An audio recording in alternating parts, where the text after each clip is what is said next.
Oui, j'aime bien Quentin Tarantino.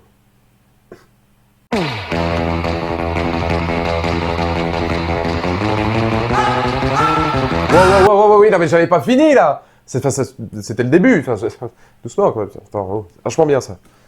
Merde. Bon, il y a de ça quelques temps, je vantais les mérites d'un homme ayant fait d'un simple road trip mexicain nuit cauchemardesque, où vampire s'associait à truand pour le plaisir du spectateur. Cet homme, c'était Monsieur Robert Rodriguez, l'un de mes réalisateurs fétiches, et aujourd'hui, comme un symbole, il est l'heure d'étendre mes analyses de l'autre côté du grindhouse. Du côté de l'ami fidèle et dévoué du bonhomme, scénariste, d'ailleurs, de cette escapade vampirique, mais surtout maître absolu ayant bercé toute mon existence cinématographique, Quentin Tarantino. Oui, de Pulp Fiction à Once Upon a Time in Hollywood, en passant par ses dérives western et même slasher, Tarantino reste, comme beaucoup sûrement d'entre vous, mon cinéaste de prédilection, dont l'impact filmique n'eut d'égal que sa direction si particulière de comédien ou encore son rapport à la musique reconnaissable entre mille. Avec lui, le cinéma est un jeu, sorte de rendez-vous unique et dont la patte restera toujours inimitable. À la fois icône de la violence, du fun et du dialogue léché, difficile d'exprimer à quel point celui-ci marqua le 7e art de son empreinte. Là-dessus, une question se posa très vite dans mon esprit. Comment parler Quentin Tarantino sur YouTube de façon pertinente, la plateforme ayant vu centaines d'analyses sur ses œuvres et sa carrière au fil des ans? Comment apporter ma pierre à un édifice déjà maintes fois décrypté?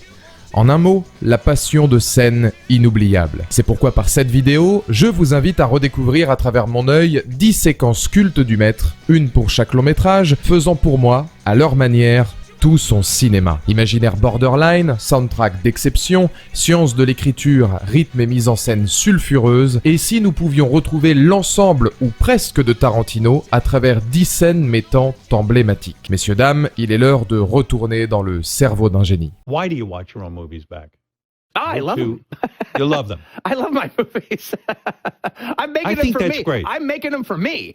Everybody else is invited. Mais tout d'abord, pour les 15 personnes en fond de salle, qui est et que représente Quentin Tarantino en moins de 2 minutes? Né le 27 mars 1963 à Knoxville, dans le Tennessee, Quentin Tarantino est au cinéma ce qu'un NBA Store est aux fans de basket. Une diversité formidable. Acteur, producteur, scénariste, écrivain et évidemment réalisateur, on ne compte plus les casquettes d'un passionné depuis le plus jeune âge. Fils de Tony Tarantino, acteur et musicien amateur de New York. Bercé dans le milieu et savourant des séances à volonté étant gamin, Délivrance et La Horde Sauvage comme Premier émoi, les films de la Blaxploitation ou encore de l'univers kung-fu l'accompagnent là où les études ne seront ni son fort, ni son envie première. Il les abandonnera d'ailleurs dès l'âge de 15 ans pour devenir projectionniste puis ouvreur d'un cinéma porno, il n'y a pas de mauvaise entrée dans le milieu, avant de se voir proposer contrat dans un vidéoclub devenu culte, le Video Archives. C'est d'ailleurs là-bas qu'il écrira plusieurs ébauches de futurs scénarios et qu'il partagera sa passion avec Roger Avary, compagnon ayant travaillé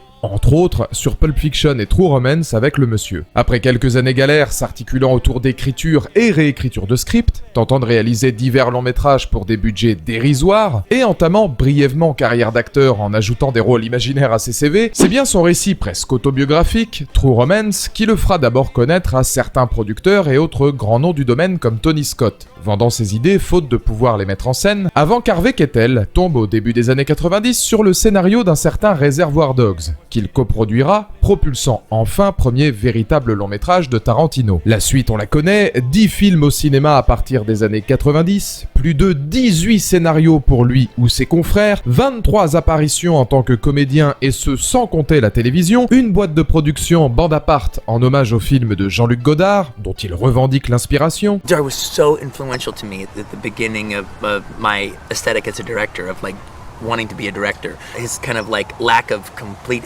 any type of film style, just wanting to make movies for love of it. Godard is the one who taught me the fun and the freedom and the joy of breaking rules. Just fucking around with the entire medium, all right, and breaking rules. But I consider Godard to be to cinema what Bob Dylan was to music. If you're like a young artist, or especially, I'm not talking about fine art, but more like, you know, comic book kind of art or something, I think Godard is a little bit like a Frank Frazetta. You kind of like, you get into him for a while, and he's like your hero for a little bit, and you start drawing shit like him, and then you kind of outgrow him. I think that's kind of what Godard is for for, at least for me anyway, as a filmmaker. I'm not trying to be disrespectful, I just think I've outgrown him. Et non, je ne mettrai pas la réponse du Jean-Luc, que j'ai toujours trouvé sans intérêt, enfin surtout quand on connaît l'amour de Tarantino pour le cinéma et les acteurs français. Merci non merci. Pas loin de 2 milliards de dollars de recettes sur l'ensemble de ses films, de multiples nominations et récompenses, et surtout un amour inconditionnel pour le cinéma, même si défrayant parfois la chronique et ne faisant pas toujours l'unanimité. Tarantino fascine tout autant qu'il dérange, et ça depuis ses débuts, mais ne laisse jamais indifférent. Pour preuve, son rapport à la violence, fréquemment jugé sans réelle connaissance et faisant souvent perdre ses nerfs au cinéaste. Une chroniqueuse l'affrontant autour de Kill Bill doit encore, par exemple, s'en souvenir. That's the story of revenge. Revenge is messy. It never works out the way you want it. Why the need for so much gruesome, graphic violence? Why not let us imagine Because a little it's so of it? much fun, Jan. Get Really? it? Oh, really? Okay, I'd like to see you walk down the street and get attacked by some kids who've just seen your But movie. you saw, but see, Jan, you're all messed up Okay. because you're talking about real life. Oh, and I'm I see. talking And kids about at the 12, movies. You gotta kids get at it 12. straight. Now, if you want to talk about the movies, we'll talk about the movies. Okay, and If you kids want to at talk 12 about real can life, tell we'll the talk about real difference. life. Kids at 12 can tell the difference. You tell their parents that, Quentin.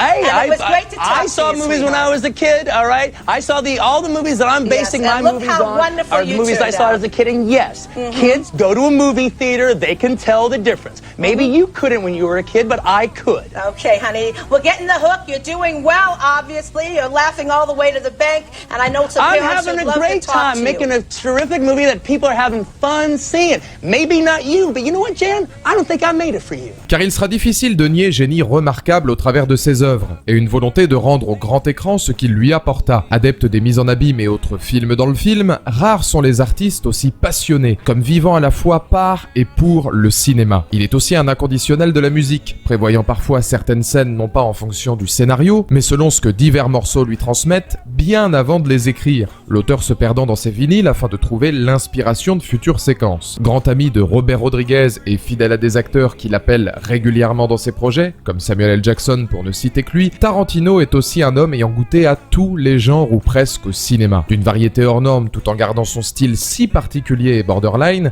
il fut bien Petite Révolution dont son probable dernier film, The Movie Critic, sortira en 2024. Tiens, et qui plus outre, quitte à parler Rodriguez, son comparse sera tout comme lui un adepte de l'univers étendu selon leur propre code. Big Kahuna Burger dans Pulp Fiction ou Une nuit en enfer, les cigarettes Red Apple de Mia Wallace vendues par Rick Dalton dans Once Upon a Time in Hollywood, les multiples apparitions d'Earl McGraw, Vincent Vega, frère du Vic Vega de Reservoir Dogs, sans prôner la cohérence, Tarantino s'amuse, mêlant les créations de ses propres films et se délectant d'un mini-univers qu'il concocte souvent avec son collègue pour le meilleur comme pour le meilleur. En bref, retenez un bordel fun et organisé écrit aux petits oignons, mais toujours dans un but simple, prôner lettres d'amour au cinéma. Du fait, et si via une dizaine de séquences triées sur le volet, nous pouvions redécouvrir tout le génie d'un homme.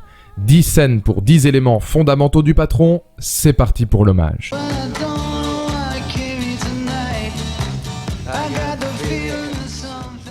L'art d'un dérèglement des sens. Tels sont les maîtres mots de Reservoir Dogs, premier et déjà chef-d'œuvre du bonhomme, écrit en seulement 3 semaines et demie et originellement souhaité en 16 mm avec les employés de son vidéoclub. Imaginez donc le step-up. Et au détour de ce bijou s'opère effectivement sacré délire filmique. Oui, quand nous assistons à l'interrogatoire complètement gratuit de Michael Madsen sur un agent de police, difficile à croire que le super son des Steelers Wheel accompagnera un tel moment. Et pourtant, séquence emblématique du premier long-métrage de Tarantino, celle-ci propose déjà toute l'essence de son cinéma. Un décalage marquant entre une torture violente, agressive, sanglante et un contraste musical marquant le spectateur. Mieux, en choisissant une telle symphonie pour diriger un Madsen plus fou que jamais, il laisse part belle à son comédien, manœuvrant une direction aussi sordide que dérangeante. À l'instar de nombreuses scènes du réalisateur, le rythme est lent. La caméra n'effectue que très peu de coupes, hormis sur le visage effrayé de sa victime, laissant totale liberté d'action à Mr. Blonde, contrôlant aussi bien la séquence que l'action du métrage. Tout ou presque passe par lui.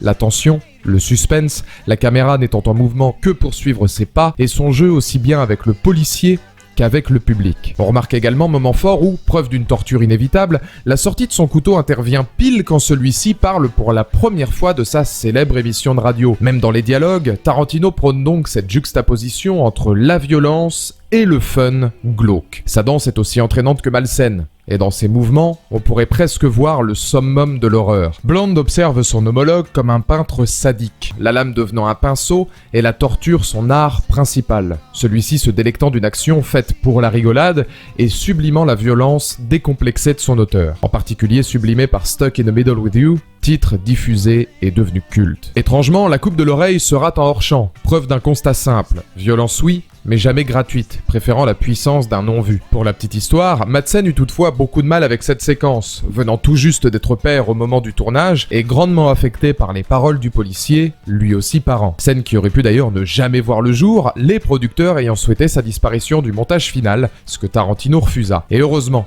puisque nous comprenons déjà une part de l'essence du maître. Surprendre le spectateur avec audace, dérégler ses sens musicalement par une tonalité complètement différente de la cruauté initiale de la scène, et apporter, donc, élément d'autant plus cruel in fine. C'est fort.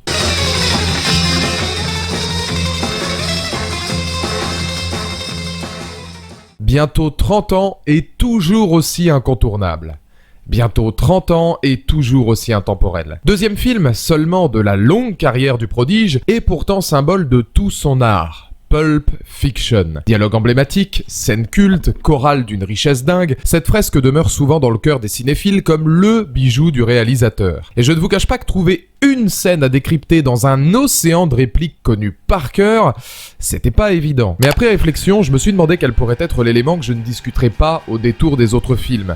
Et deux me sont venus pour le prix d'un. L'art de mettre en avant le charisme d'un comédien en une seule scène et l'apparition iconique de ce même réalisateur dans ses métrages. Oui, après avoir accidentellement tué Marvin, non mais c'est de la faute à pas de chance, on est tous d'accord là-dessus, le spectateur s'offre Tarantino et Harvey Keitel via la rescousse de Mr. Wolf, où la définition d'écrire un charisme en à peine 12 minutes chrono. Tout commence avec le réalisateur lui-même, s'offrant dialogue inspiré après avoir vu débarquer Jules et Vincent en catastrophe. Très vite, on sent le cinéaste se faire plaisir, proposant situations délirantes et répliques cinglantes et borderline. Arabica des grands jours n'empêchant pas, problème de cadavre malencontreux, qu'un seul homme pourrait résoudre, Winston Wolfe. En à peine 2 plans, le metteur en scène donne le ton. Un coup de téléphone et une voiture de sport déchirant l'asphalte, nous avons d'ores et déjà affaire à une introduction des plus puissantes. C'est ici qu'après avoir placé sa marque de fabrique, apparition régulière dans ses œuvres, il laisse alors part belle à un Harvey Keitel captant la caméra de son charisme. De son arrivée ne perdant pas de temps en Salamalek à la précision de son phrasé, bien aidé par un scénario au cordeau, l'acteur emporte tout avec lui. D'un point de vue visuel, déjà, où Tarantino se braque presque systématiquement sur celui-ci. Présence la plus imposante dans le cadre et ce que l'on pense à son discours léché, son tête-à-tête avec Jimmy, les leçons de nettoyage d'une voiture ou même l'éloquence de son plan, faisant presque passer nos héros Jules et Vincent pour des amateurs notoires. On remarquera également alchimie parfaite et singulière avec Tarantino,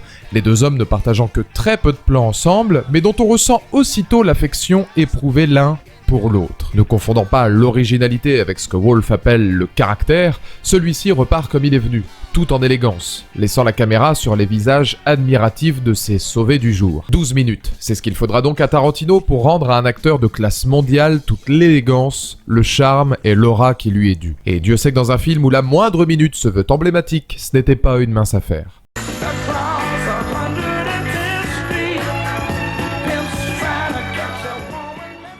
Jackie Brown, peut-être, avec Boulevard de la Mort, l'une des œuvres les plus sous-cotées du cinéaste.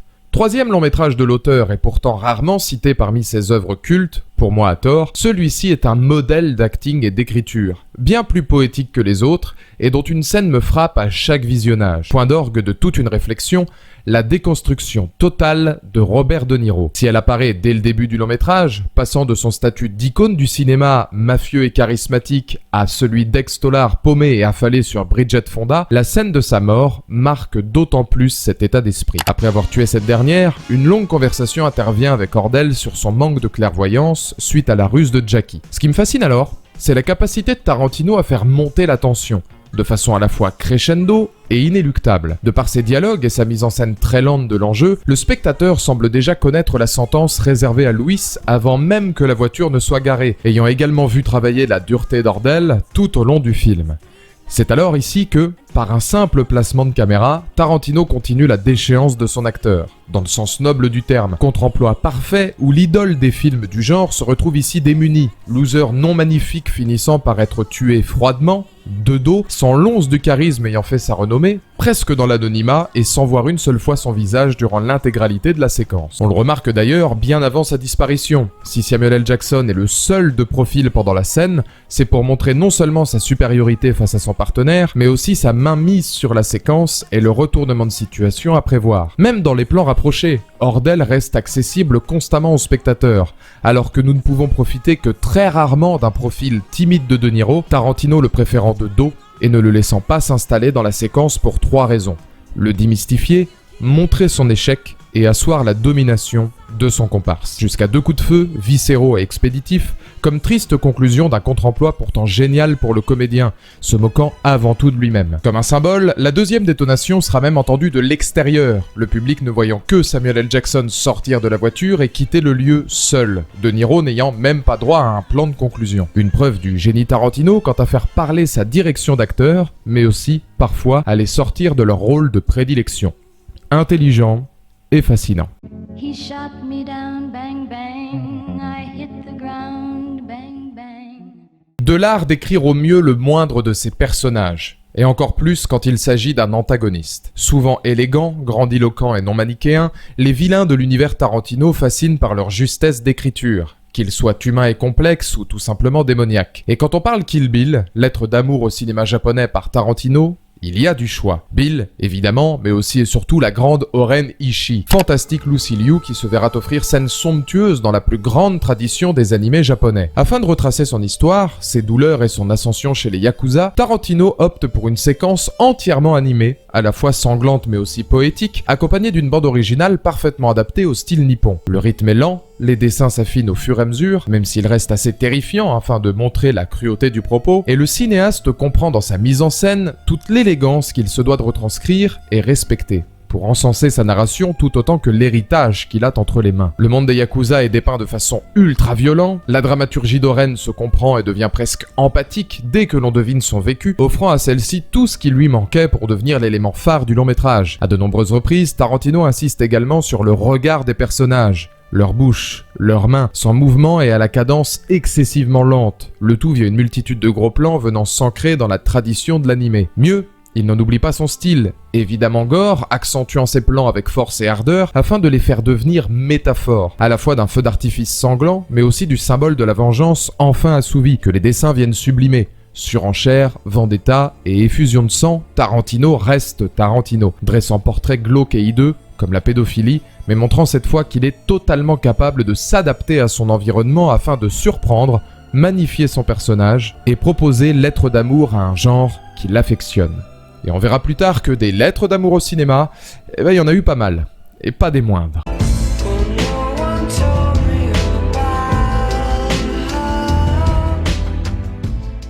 Écrire l'amour selon Quentin Tarantino. Apogée d'un deuxième acte plus intime, l'opposition finale entre Beatrix Kiddo et Bill, sous couvert de vengeance, ne serait-il pas en réalité dure loi de l'amour selon son cinéaste ? Mieux, au détour d'une séquence de près de 30 minutes, ne peut-on pas assister aux 3 phases du deuil amoureux pour un récital non seulement d'acteurs, mais aussi d'émotions. Premièrement, la révélation, une enfant toujours en vie et un questionnement de la mariée. Qu'aurait pu donner cette vie rêvée si elle avait été réelle ? Puis la confrontation. Si la forme est viscérale, les anciens amants se rendant coup pour coup via menaces directes ou autres paralysies temporaires, là où Tarantino fait fort, c'est qu'il emmène très vite le spectateur, via ses dialogues, vers quelque chose de bien plus nuancé qu'une vendetta de bas étage. Laissant faire la classe de David Carradine dans un premier temps, son monologue autour de Superman offre double connotation au public. Rappeler l'amour de Tarantino pour les comics et l'aspect délirant de ses œuvres, tout en établissant pont et parallèle sur la véritable nature de la mariée. C'est ici que l'amour a 2 visages. Si la mort était envie initiale de Béatrix, la voilà en larmes face à l'homme la connaissant le mieux, ravivant donc cette passion et cette perception de l'autre, rendant la scène ô combien difficile. Mais il illustre aussi les différences à l'origine du drame. Volonté de la mariée de quitter une vie dangereuse par besoin maternel, sa grossesse. C'est ici que Tarantino, après 2 axes assez longs misant avant tout sur l'ambiance donnée par ses comédiens, aborde enfin l'acceptation, Moment intense dont les regards des deux personnages clament toute la difficulté de leur relation. Jouant avant tout sur le non-dit, même si Bill expliqua à de nombreuses reprises que la tuerie dans l'église fut faite pour une raison simple, avoir brisé le cœur d'un homme sans pitié, nous ressentons alors des sentiments intacts l'un pour l'autre. Sentiments n'ayant jamais vraiment disparu, ce que même un combat à une décision finale, technique des 5 points et la paume faisant exploser le cœur, n'aura pas pu masquer. Par les larmes de Uma Thurman et l'élégance de David Carradine, observant l'amour de sa vie avec une dernière fierté, la fin du film en sera ô combien poignante, car 2 axes de lecture offrent empathie pour chacun des protagonistes.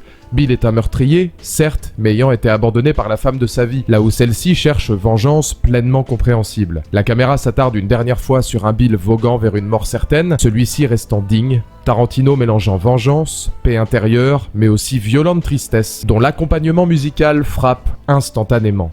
L'amour est difficile, mais même au détour d'une croisade aussi sanglante, il peut rester noble, à l'image de Béatrix et Bill.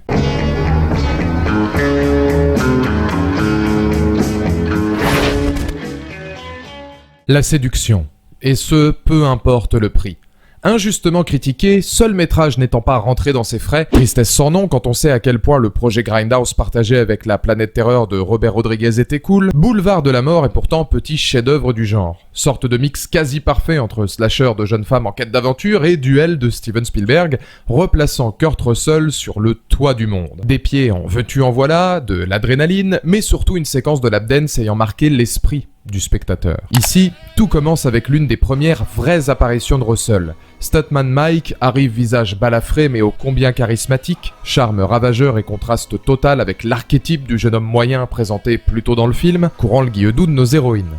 Face à Harlenne, cherchant le grand frisson plus que le lourd de fin de soirée, s'installe donc alors exemple de la séduction selon Tarantino. Un dialogue long, un jeu de regard, des plans proches des corps et un temps semblant s'arrêter sous le charisme de ses personnages. Oui, Russell et Ferlito dévorent littéralement la caméra, les gros plans s'accentuant au fil du dialogue et de leur rapprochement, le monde du 7e art étant encore et toujours mis en abîme à la volonté du cinéaste. Les langues se délient, les regards deviennent de plus en plus parlants, si bien qu'il semble difficile de voir Russell en criminel avide de sang au premier abord. Puis intervient la lap dance. Érotisme élégant que je rapprocherai grandement à Santanico Pandemonium d'une nuit en enfer. Hommage ou inspiration, disons plutôt nombreuses similitudes. Premièrement, une danse ultra sexy sans jamais tomber dans la vulgarité, déesse sortant des codes de la beauté devenant symbole d'un charme à toute épreuve et représentation de la femme forte, assumée, faisant chavirer le public par une séquence la mettant sur un piédestal absolu. A noter que le réalisateur confiera que la chorégraphie et la gestion de la scène fut en grande partie guidée et conçue avec Vanessa Ferlito en personne, apportant énormément d'idées pendant le tournage. De par cette séquence, évidemment prônée par une bande originale faisant de Down in Mexico morceau phare du film, Tarantino brouille les pistes, nous fait croire à une situation presque intouchable pour la jeune femme que l'on aurait pensé héroïne unique de l'œuvre, capable de comprendre et séduire le vilain. Bien avant, évidemment, que les choses se compliquent, mais capable de mettre la femme sur le devant de la scène sans stéréotype ni dialogue, uniquement par son charme sans jamais en faire trop, aka tout l'art de la séduction pour une fin des plus funestes par Quentin Tarantino.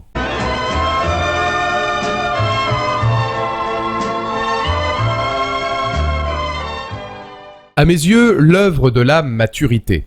Pépite propulsant Tarantino dans une sphère plus sérieuse et délicate, trauma de la Seconde Guerre mondiale, Inglourious Basterds est, pour beaucoup et à juste titre, l'un des apogées de sa carrière. D'une intelligence remarquable et sortant le cinéaste de ses zones de confort habituelles, il s'agirait presque du premier jour du reste de sa carrière. Contraste évident, selon moi, entre les premiers métrages de sa filmographie et la suite de son cinéma. Et via cette escapade en France, comment ne pas parler de l'interrogatoire d'Hans Landa, véritable régal à la fois de comédien mais aussi d'ambiance horrifique. À la fois doté d'une émotion folle tout autant que d'un réalisme à faire glacer le sang, assez rare chez Tarantino, la mise en place du suspense commence dès les premières minutes de cette introduction. Une contrée paisible, une caméra proche des personnages, que Christophe Valls viendra alors contraster de sa classe dérangeante. Tout comme on l'imaginerait des SS, celui-ci est terrifiant de calme et d'intelligence, réussissant parfaitement à rentrer dans l'esprit de Perrier-Lapadite, cachant famille juive sous le plancher de son habitation. Les dialogues sont longs, tenant d'emblée en haleine le spectateur, figé à son siège à l'instar du français, langue que l'allemand parlera d'ailleurs à la perfection sans aucun besoin de doublage. Et le plus terrifiant, c'est de voir avec quelle facilité son numéro de charme et d'élégance, homme d'une sympathie extrême au premier abord afin de cacher son jeu, dévoilera par la suite véritable nature, ayant compris qu'il avait pleinement pris possession des lieux, et de la terreur infligée à son homologue. C'est ici qu'il faut non seulement offrir lettre de noblesse à un Christophe Waltz exceptionnel de bout en bout, Tarantino se tentant à de l'horreur pure et un réel frisson d'angoisse à travers lui, mais aussi à Denis Ménochet qui, par son regard et sans le moindre mot, en dit long sur tout le drame vécu, sa crise de conscience et ce sentiment d'oppression et d'effroi que les SS transmettent. À cet instant, Landa et son visage deviennent presque personnification du diable. C'est à ce moment que, pris au piège, ce reflet des enfers prend d'autant plus d'ampleur par une musique déchirant le spectateur, illustrant à la perfection l'horreur du massacre, thème qui aurait d'ailleurs très bien pu figurer dans un film de genre, si tant est que cette scène n'en soit pas une. Comme un symbole, Mélanie Laurent s'échappe, laissant à Christophe Waltz dernière réplique glaçante et sadique, venant d'éliminer toute une famille dans un réalisme tonitruant, encore une fois assez rare chez le cinéaste, dans un suspense insoutenable et une angoisse omniprésente. Oui, 20 minutes de huis clos foudroyant portés par de tels comédiens, un cinéaste au firmament et Ennio Morricone avec eux, autant dire que c'était remarquable.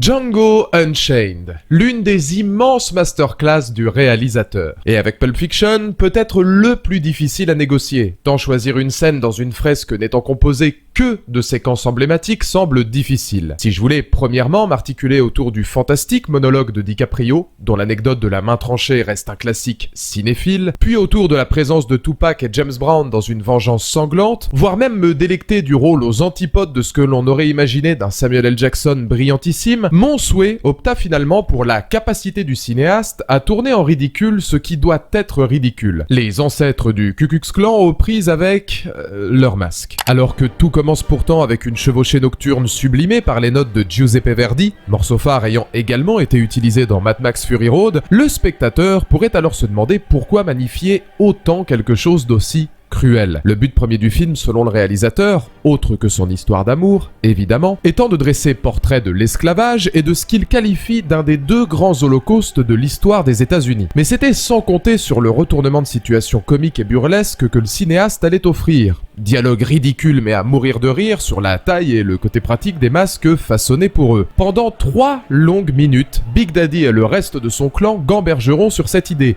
symbole d'un absurde rendu culte par la précision débile mais superbe de ses dialogues. On notera d'ailleurs la présence de Jonah Hill, idiot utile de la farce, et parfait dans ce côté redneck complètement stupide, là où Don Johnson excellera également. Quelque part, on pourrait même y retrouver parallèle avec l'humour décalé d'un Alexandre Astier dans Kaamelott, où à défaut d'être terrifiant, l'horreur de la ségrégation est ici tournée au ridicule, avant de les voir tous périr des mains de Christophe Waltz, puis Jamie Foxx, abattant Big Daddy d'un superbe ralenti en hors-champ. Une menace s'efface avec humour, Django continue son émancipation, et Tarantino prouve qu'écrire avec dérision reste bien l'un des fers de lance de son cinéma, en particulier quand il veut discuter du cruel. Maintenant, est-ce que la femme à Willard a vraiment merdé ses accoutrements ou est-ce qu'on pourra au moins noter la gentillesse de l'attention ? Ça, c'est à vous de voir.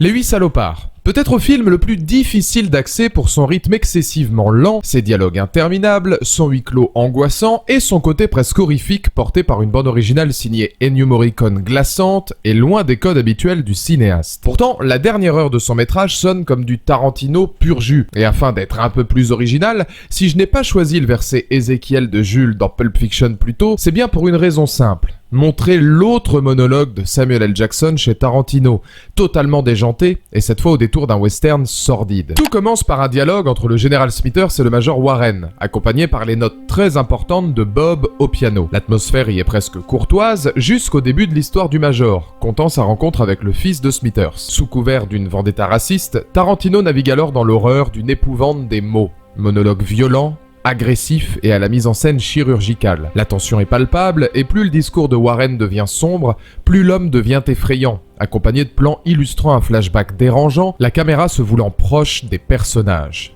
D'abord sur les rictus sadiques du major cherchant vengeance, puis sur ceux du général, passant de bourreau à simple homme terrifié dont, par le regard et le jeu sublime de Bruce Dern, nous pouvons deviner comment Tarantino illustre la douleur. Mieux, il propose à Jackson plusieurs regards caméra, afin d'accentuer la situation sa folie prenant à partie le spectateur. Le propos est extrêmement dur, l'issue radicale, mais toujours avec ce côté délirant de dialogue acerbe et froid, en particulier quand Jackson nous parle de son braquemar de bourricot. À noter que la composition musicale, tout d'abord diégétique via le piano de Bob, s'atténue selon les révélations pour complètement disparaître, laissant place à une musique froide à l'image de l'horreur de la situation. Jusqu'au meurtre du général du revolver de Jackson. Si cette scène est aussi savoureuse, c'est bien parce qu'au-delà d'un genre nouveau pour l'acteur, violent comme rarement auparavant, elle offre la possibilité de découvrir une nouvelle facette du monologue selon l'auteur et son comédien, s'essayant tous deux à un récital horrible conclu, symboliquement, par Bob fermant son piano. Comme un conte macabre s'achevant, histoire au coin du feu ayant viré au cauchemar. Le pire, c'est qu'à l'instar de la fausse lettre de Lincoln, difficile de savoir si l'histoire fut vraie. À moitié vraie ou complètement fausse, témoin de la roublardise de Warren. Dantesque.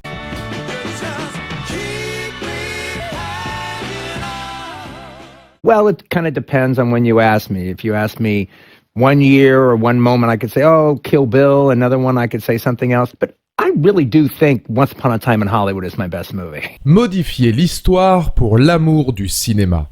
Telle fut la volonté du réalisateur avec une fresque ô combien grandiose nommée Once Upon a Time in Hollywood, chef-d'œuvre plus que jamais important dans sa carrière car symbole cousu-main de la pensée Tarantino, une passion inouïe pour le 7e art. Attachement démesuré qu'il clame à travers centaines de références, multitude de mises en abîme et comédiens narrant l'histoire de leur propre métier. Et là-dessus, obligé de vous parler du final. Récital jouissif où, face à la famille de Charles Manson, Brad Pitt et Leonardo DiCaprio seront au cœur d'une uchronie pour le bien du cinéma et de ses figures emblématiques. Tout commence dans la plus pure tradition d'un Tarantino, montée crescendo de la tension, direction d'acteur en roue libre, morceau iconique sublimant la scène pour finir sur ce qu'il sait faire de mieux, retour tant attendu au borderline et violence jouissive. Les plans s'enchaînent à une vitesse folle une fois Tex ayant fini son speech sur le diable, l'action est ô combien viscérale, le cinéaste comprenant que pour réécrire un événement aussi difficile, l'humour sera paradoxalement important. On le remarque dans la gestuelle, l'attitude et la façon de combattre de Cliff, ou même dans le final de séquence où Rick débarque avec son lance-flamme à la manière d'un des anciens rôles de son personnage au cinéma. Complètement décalé, les dialogues sonnent comme une échappatoire comique et absurde, faisant passer plus facilement cette violence, avant ultime scène ô combien poétique.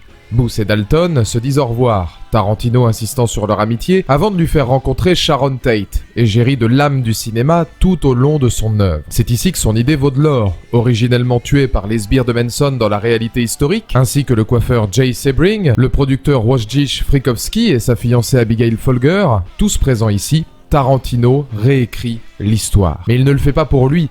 Faire de Pitt et DiCaprio les sauveurs d'une icône comme Sharon Tate, c'est comme si le cinéma sauvait lui-même le cinéma, et que Dalton pouvait enfin avoir la rédemption tant attendue de sa propre carrière. Comme si la vision et l'écriture de l'auteur, cette lettre d'amour, ne pouvaient trouver point d'orgue que s'il était capable de réinventer la vérité, afin d'offrir, quelque part, nouvelle vie à son actrice tout autant qu'au 7e art. Et c'est peut-être le plus beau de sa filmographie, qu'en l'espace d'un instant, la poésie d'une fiction nous laisse rêver au meilleur du cinéma. Jeune âge, on apprend la consommation. On rend flou la limite entre avoir et être. Bien avant d'en maîtriser la conjugaison, on complique ce que fera voir le maître. Puis quand celui-ci met en place des bases, expande et en démol, pose leur...